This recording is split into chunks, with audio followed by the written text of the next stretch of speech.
오늘은 셰익스피어 비극 리어 왕에 대해서 알아보겠습니다. 리어 왕은 1605년 작품입니다. 고대 영국 브리튼의 왕가에서 노년의 리어 왕과 세 딸의 갈등을 다루고 있는 작품입니다.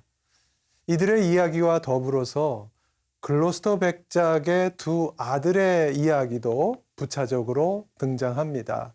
그러니까 이 리어 왕은 부모와 자녀 사이의 세대 갈등을 주로 다룬다고 말할 수가 있겠습니다. 하지만 그 이면에는 눈뜸과 눈멈이라는 철학적 주제와 더불어서 봉건적 가치관과 자본주의적 가치관의 충돌을 이런 사회 정치적인 그런 문제도 다루고 있습니다. 이야기의 시작은 이렇습니다. 브리튼 왕국의 80세 노왕 리어 왕이 어느 날 아주 파격적인 선언을 합니다. 과인의 비밀스러운 계획을 말하겠소. 과인은 국토를 셋으로 분할하고 늙은 이 몸은 모든 근신과 국사를 다 벗어버리고 젊고 기운 있는 사람들에게 넘겨준 후에 홀가분한 몸으로 여생을 보낼까 하오. 요즘식으로 말하자면 이것은 국왕 자리에서 은퇴하겠다는 말입니다. 통치권과 조세권 등 모든 국사에서 손을 떼고 왕의 호칭만을 유지하겠다는 겁니다. 하지만 과연 국왕의 실권 없이 왕의 호칭만 보유한다는 것이 가능할까? 이런 생각이 듭니다. 그리고 왕권과 영토를 상속받은 딸들이 국왕에서 물러난 늙은 아버지를 잘 모실까요?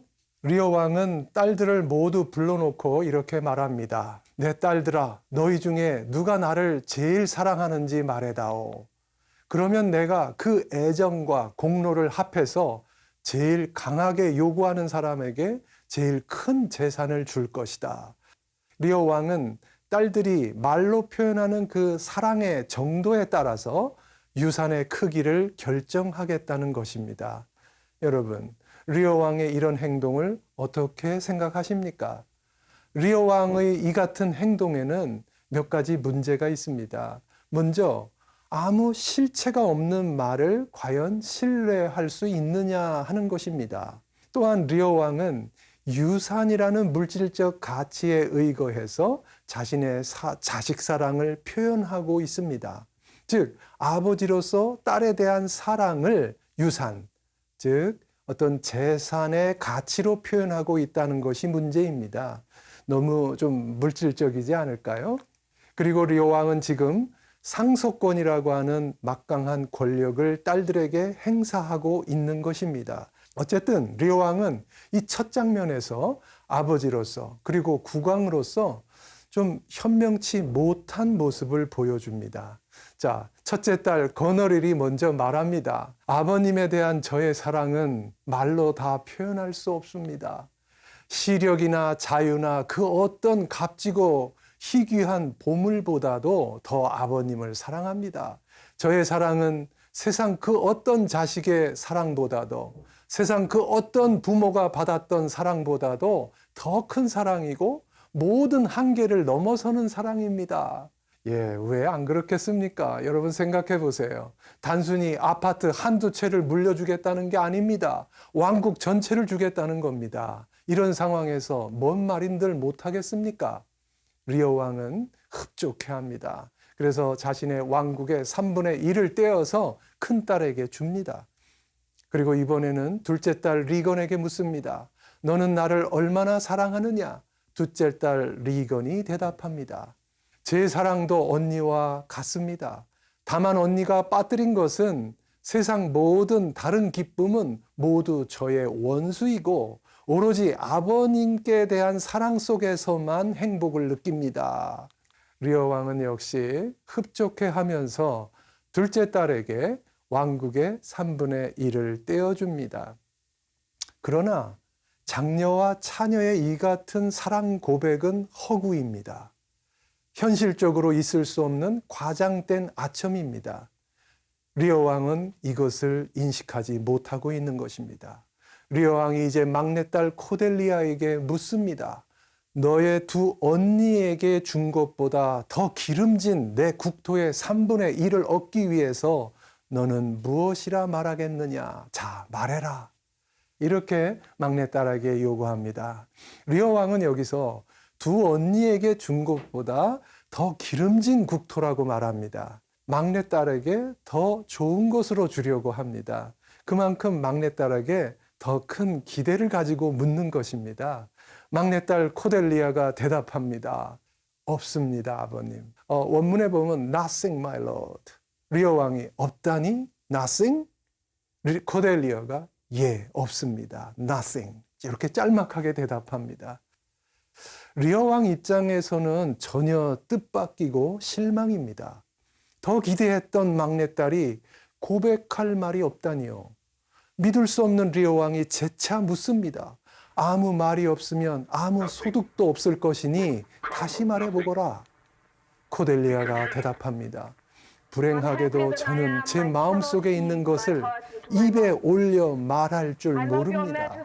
저는 아버님을 자식된 도리로 사랑할 뿐이지 그보다 더 많이 사랑하지도 않고 그보다 더 적게 사랑하지도 않습니다.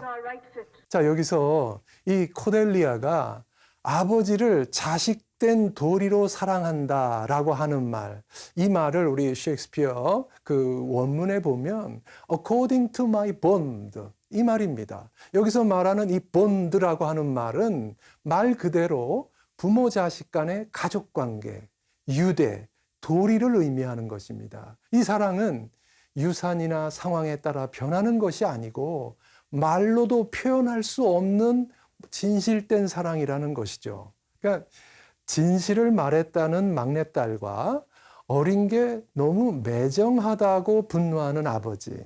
여러분, 누구 말이 맞습니까?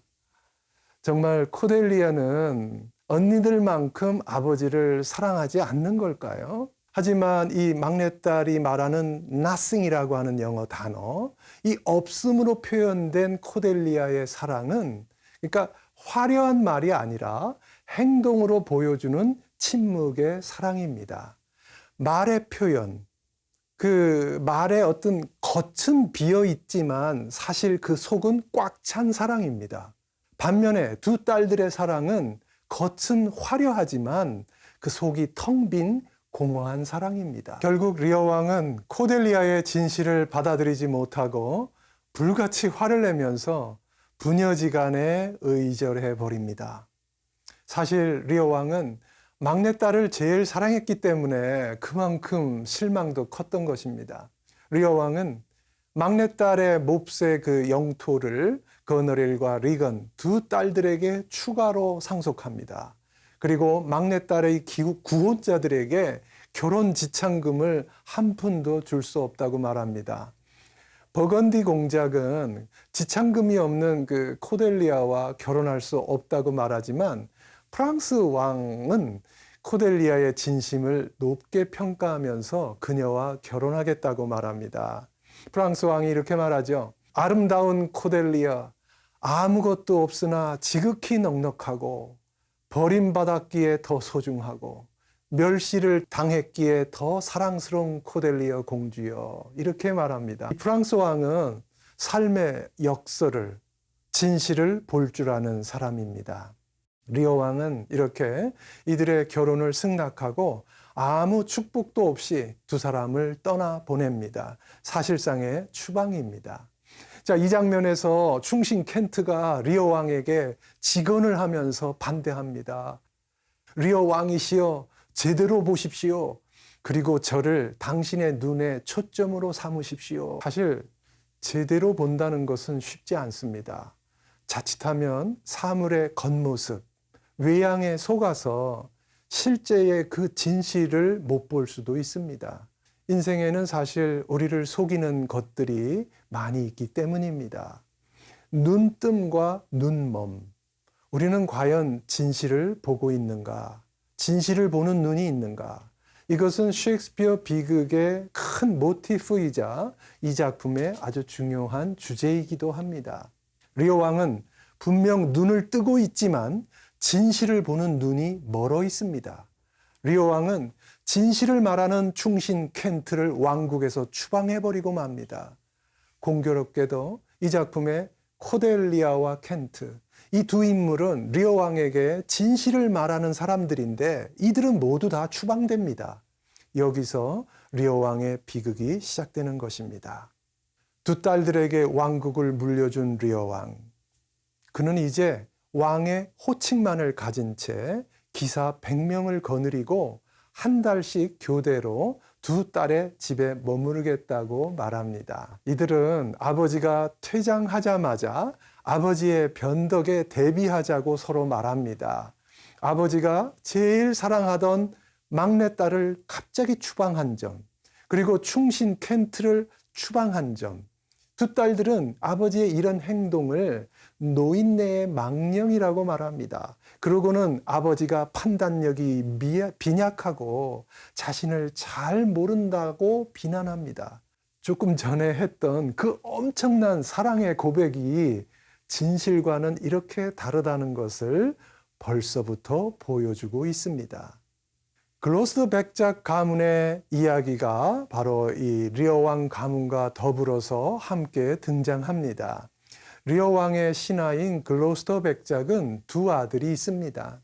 적자이자 장남인 에드가와 차남 에드먼드가 있습니다. 그런데 이 차남 에드먼드는 서자입니다. 글로스터 백작의 서자 아들 에드먼드는 서자를 차별하는 사회적 관습에 대해서 강한 불만을 토로하는 장면으로 등장합니다.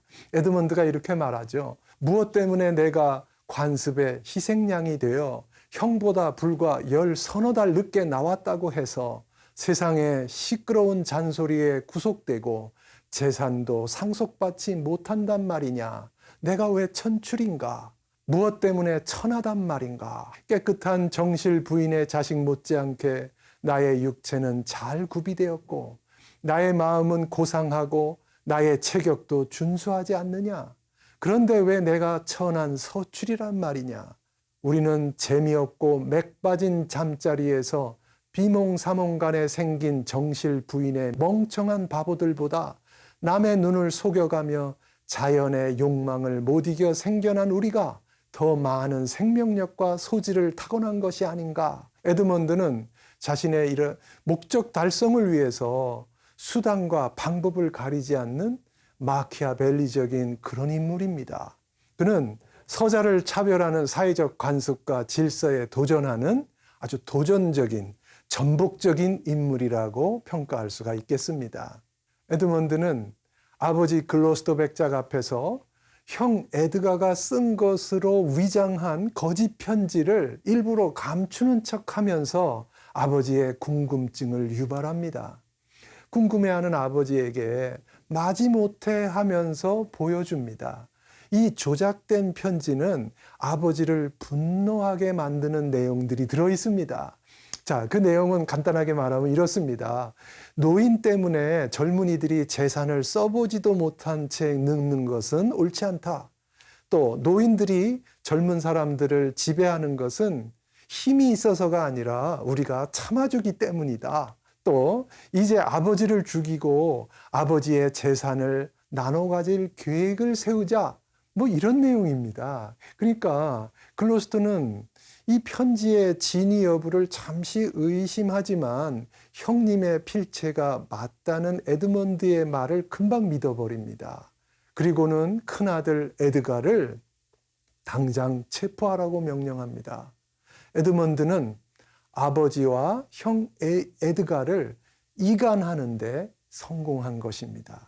에드먼드는 형에게 가서 이렇게 말하죠. 아버지가 지금 몹시 화가 나 있으니 빨리 몸을 피하십시오. 순진한 에드가는 동생의 말을 전적으로 믿고 따릅니다. 형이 퇴장한 후에 에드먼드가 이렇게 독백으로 말합니다. 형은 아무것도 의심하지 않는다. 어리석고 정직하니 음모를 꾸미기에는 안성맞춤이다. 이제 길이 보인다. 혈통으로 땅을 얻지 못한다면 꾀를 써서라도 얻을 수밖에 없지 않은가. 리어 왕이 기사 100명을 거느리고 두 딸의 집에 교대로 한 달씩 머뭅니다. 마치 현대로 치자면 두 딸이 아버지를 한 달씩 교대로 모시는 것과 비슷합니다. 근데 첫째 딸 거너리는요, 아버지 리어 왕 일행을 불편하고 성가신 존재라고 생각하면서 불평하기 시작합니다. 밤낮으로 나를 귀찮게 하시는군. 이래라 저래라 참견에 말썽만 일으키니 온 집안이 난장판이 돼버리는구나. 더는 참을 수가 없다. 아버님의 기사들은 점점 소란을 피우고 아버님도 사사건건 우리를 질책하신단 말이다. 네, 부모와 자녀가 한 집에서 생활할 때 충분히 생길 수 있는 세대 간의 갈등이고 불평입니다. 리어 왕은 내가 아버지이고 왕이고 또 왕국을 재산을 상속해 줬으니까 당연히 대접받을 권리가 있다고 생각할 겁니다. 반면에 딸 거느리는 이제는 왕이 아니니까 얌전하고 조용하게 지내셔야 된다고 생각할 것입니다. 리어 왕과 기사들이 불편하고 못마땅하다는 것입니다. 거너리는 이제 더 이상 참지 않겠다면서 자신의 집사인 오스왈드에게 리어 왕에게 차갑게 대하라고 지시를 합니다. 자, 거너릴이 오스왈드에게 하는 말을 보시죠. 아버님하고 더 이상 말을 안 하겠다. 사냥해서 돌아오시면 그냥 아프다고 해라. 너는 이전보다 예우를 소홀히 해라. 그로 인한 문제는 내가 책임지겠다. 너와 내 하인들은 아무렇게나 마음대로 게으름을 피워라. 기분 나쁘시게 느끼시도록 말이다. 그게 싫으면 동생한테 가시든지 하겠지. 노인네 망령도 유분수지 한심한 노인네 같으니라고. 아직도 자기가 주어버린 권력을 휘두르려고 하다니. 정말이지 늙은 바보들은 다시 어린애가 된다니까. 비유만 맞추지 말고 꾸짖어야 한다. 그러니까 더는 참아주지 않겠다. 이 대목에서 거너릴은 딸이 아니라 어린 자녀를 야단치는 엄마의 모습입니다. 사냥에서 돌아온 리어 왕이 매우 시장합니다. 그런데 오늘은 집안 분위기가 좀 이상합니다. 딸 거너릴이 나와서 아버지께 인사를 하지도 않습니다. 리어 왕이 집사 오스왈드를 불러서 딸이 어디 있느냐고 묻지만 성의 없게 대답하고 그냥 휙 가버립니다. 국왕이 묻는데 네, 실례합니다 하고 그냥 가버리는 것은 있을 수 없는 무례한 행동입니다. 어이없다고 느낀 리어 왕이 오스왈드를 다시 불러서 Who am I? 내가 누구냐라고 묻는데 오스왈드가 대답은요. 원문에 보면 My lady's father. 즉 우리 주인 마님의 아버님이십니다. 이렇게 대답합니다. 리어 왕은 이제 더 이상 국왕이 아니라는 겁니다. 그저 거너릴의 아버지에 불과하다는 것이죠. 화가 난 리어 왕이 오스왈드를 한 대 때리지만 오스왈드는 더는 맞지 않겠습니다 하면서 대듭니다. 리어 왕이 기가 막힐 노릇입니다. 한낱 집사가 말대꾸하면서 대들 정도로 리어 왕은 이제 국왕의 위엄도 권력도 영토도 없는 말 그대로 빈 껍데기 왕이 되었습니다. 이때 변장을 하고 돌아와서 리어 왕을 모시던 충신 켄트가 이 무례한 오스왈드를 막 때려줍니다. 이것을 보고 흡족한 리어 왕이 켄트를 칭찬하면서 포상금도 줍니다.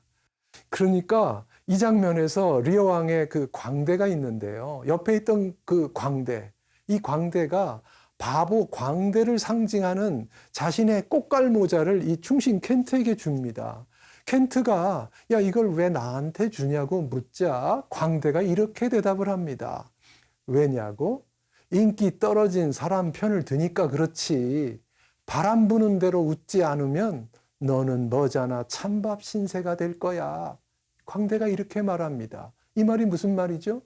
이미 권력이 리어 왕을 떠나서 두 딸에게 갔는데 이제 리어 왕에게 충성하는 것은 어리석은 바보짓이라는 것이죠. 그러니까 진짜 바보 광대는 내가 아니고 바로 켄트 너라는 겁니다. 이런 말이 있죠. 줄을 잘 서야 한다. 예. 그런데 켄트는 지금 줄을 잘못 서고 있다는 겁니다. 궁중 광대는 요즘식으로 말하자면 왕실 코미디언 정도라고나 할까요? 왕을 즐겁게 웃겨주고 바보라는 명분으로 왕에게 직언도 하고 풍자도 할 수 있는 licensed fool, 그러니까 허가된 바보라는 것입니다. 봉건 군주 시대에 국왕의 권위에 도전하는 정직함은 처벌 대상이었습니다. 코델리아의 정직함, 또 켄트의 정직함이 처벌받았던 이유가 바로 그 때문입니다. 그런데 이 광대는 바보라는 명분으로 정직할 수 있었고 왕에게 직언도 할 수 있었던 것입니다. 셰익스피어 비극에는 이런 광대가 자주 등장하는데요. 이들은 세상의 이치를 잘 통찰하는 wise fool, 그러니까 현명한 바보입니다.